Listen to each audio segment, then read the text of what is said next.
कमल फूलमा फूले नाई हारावा कमन फूल ससुरमा फूले हो शिव गुरु कमल फूलवा फूले शिव चरनिया तो सब शिशवा लोरन आवे हो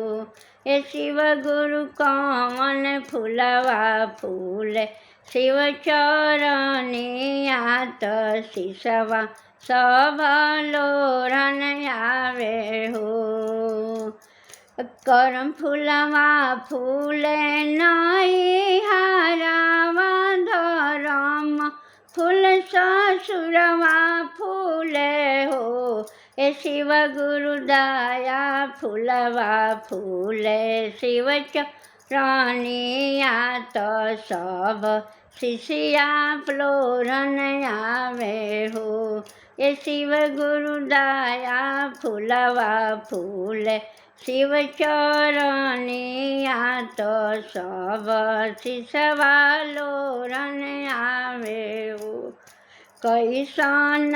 लागे नाई हारावा तो कोई सन ससुरवा लागे हो ये शिव गुरु कैसन लागे शिव चरनिया तो सब शिशवा लोरन आवे हो ये शिव गुरु कैसन लागे शिव फूल चरनिया तो सब शिशवा लोरन आवे हो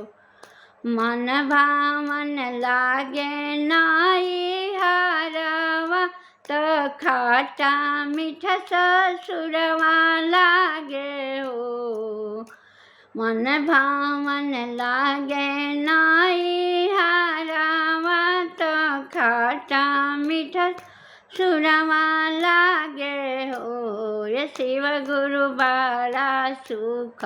मिले शिव चरनिया तो सब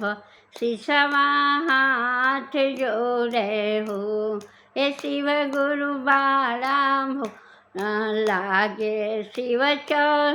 बड़ा सुख